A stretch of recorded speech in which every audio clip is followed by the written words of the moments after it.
Hello, this is Running Robert, and today I'm going to be talking about the Ardelyx ARDX fourth quarter summary for 2022, in which we're going to be looking at the bullish and the bearish parts of the company. I generally follow small cap stock, I follow pharma stock, I also do games, so hey, if you like what I'm doing, please like and subscribe. It'll help me out a lot, and thank you. Disclaimer is I do own stock, and I also bought options for $3 for the March of 3rd, for some of which I converted into more stock. It was a very small bet, just $100 for 10 options, and it came back with a 450% return, in which I exercised 2 of those options. I'm an amateur investor, and any advice given should be followed up by your own due diligence, and any information given is valid for today, the 6th of March, 2023, and the slideshow will not be updated. As new information comes out, there'll be a new slideshow. So the investment thesis. So I think this is a medium reward, but medium to low risk company. So of course, the reward is the company is currently at a market cap of about $758 million at $3.82. So in the short term, and I highlight short term in this, the chances of the company doubling are probably pretty low, which is why we put a medium reward, but $5 could definitely be a solid option as we get the submission and approval, and as they become closer to becoming a break-even company. And normally I put that about $1 billion. So obviously there's still some more chance to gain for the stock. And really, I highlight 2 risks. And these are both short-term, small risk. So obviously the 6-month date for resubmission, I think will send the stock down for just a little, just because I think some investors are betting on getting a 2-month resubmission. And then the second is going to be a slowdown in sales. 78% increase is great, but the market, and I always expect the same. So if we come in a little bit less next time, I think we're going to see maybe a chance for a slight decrease, but I don't think there's anything here which really puts any kind of risk in this stock. So I said the risk stays low since they also have enough money to get through 2023, which was stated. Okay, so what happened last Friday to send the stock up? So the company released the quarterly earnings and it showed an increased growth in sales, that 78%, which was huge. It confirmed a second quarter submission and a second half launch for their drug, and also stated the company has plenty of cash and plenty of non-dilutive cash coming forward. So, company, I'm really going to focus on the 2 drugs they have at the moment. So, I probably just said that wrong.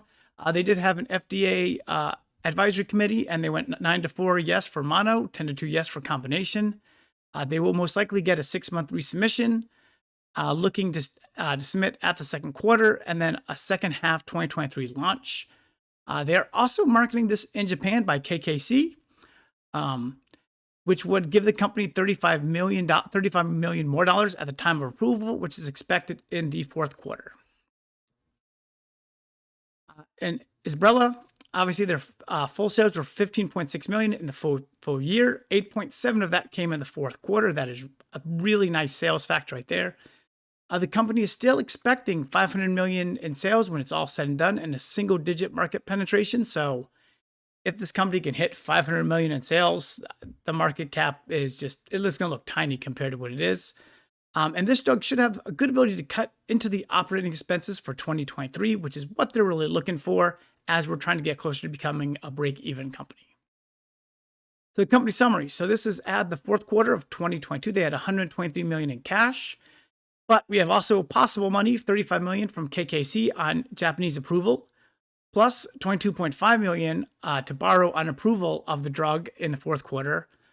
Plus, they got $20 million from selling stock in the beginning of January. So if everything works out, the total cash could be up to $200 million. And that is really nice. Last year's total net loss was about $68 million.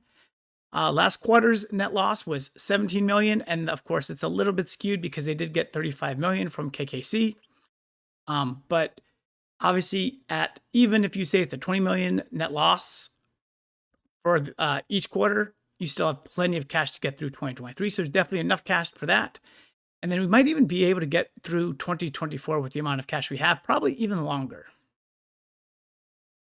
So the conclusion is overall, the company has been significantly de-risked, but based on that risk, the company has gone from $1 to $1.50 stock in August when we were looking at it to a company that will be around $4 stock price. So obviously there's a lot of de-risk. You see what the de-risk has done to the price. So I believe there is good reason to think the company can easily get to $5 with the 2 successful drugs on the market.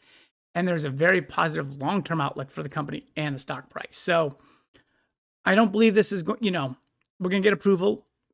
I think with everything that was going on, I think that's going to be pretty easy to do. At that point, with 2 drugs positively selling, I think, $5 is easy.